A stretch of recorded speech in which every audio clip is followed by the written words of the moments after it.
because she had seen it during her time ascended into Hanach Pacha, where she sojourned with the saints and the stars. There she had also seen that Ayarkachi had not died, but had simply been interred inside the mountain, waiting to be released.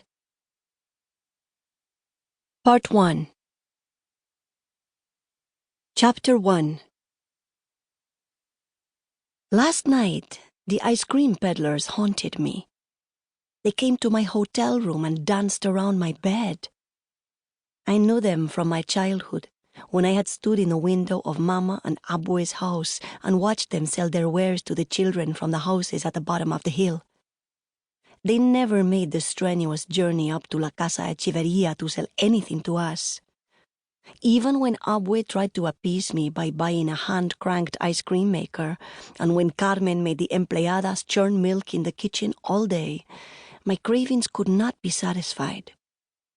No matter how much ice cream they made, no matter how many hours they worked, turning over the milk, folding in homegrown lucuma or Mama's majar blanco, what I wanted more than anything was to be like the children who I watched from the upstairs windows, playing barefoot games of football down in the avenida, or laying out glass bottles as skittles in the sand of Los Polvos, and eating their neon-colored ice pops. My primos and I were not allowed to go out and play with those children. It was not only because the armed conflict that had begun in the highlands had by then reached the city, though the adults did worry that there might be Reds out there among the shacks of Los Polvos, resentidos who would seek to evict us. I did not understand the conflict then, did not understand the meaning of land, or how history piles and piles upon itself until it cannot bear its own weight.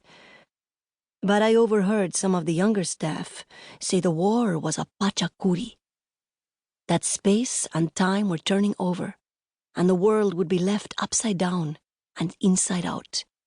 The high would be made low, they said, and the low lifted high. Others said this was nonsense, and that they had better watch their tongues. But it was not only because of the war that we were not allowed to go down to Los Polvos. It was also because, Reds or not, they were not our kind of people. That is what the adults said. Not our kind. Then the adults would try to distract us with new toys and pretty songs, or when we became petulant and said that we would run away to live in the other town at the bottom of the hill, the aunts and uncles would scoff and say, "Really? You want to live without food or clean water? Without a pretty house and a garden or a roof over your head?" Still, what I wanted was to befriend those other children whose games I watched in secret but never joined. And I longed for the men in the canary yellow outfits to pedal their carts up the hill and sell us their cellophane-wrapped, half-melted, branded ice cream sandwiches. But they never did.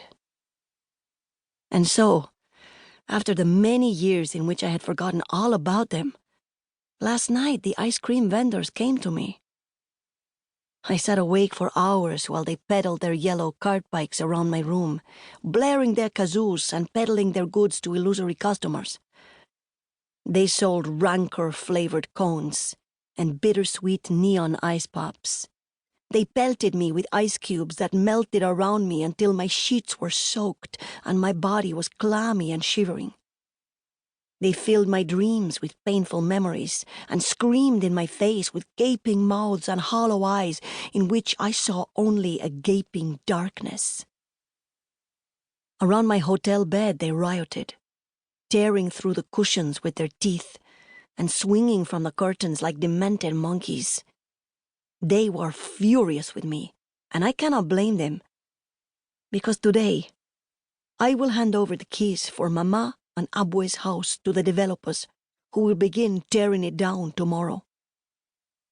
For my treachery, for betraying Mama Abue's house, the ice cream men came to punish me with havoc, breaking into every last one of my suitcases and strewing my belongings across the floor. I left them to their insanity and wandered the halls of the sleeping hotel, the empty corridors, the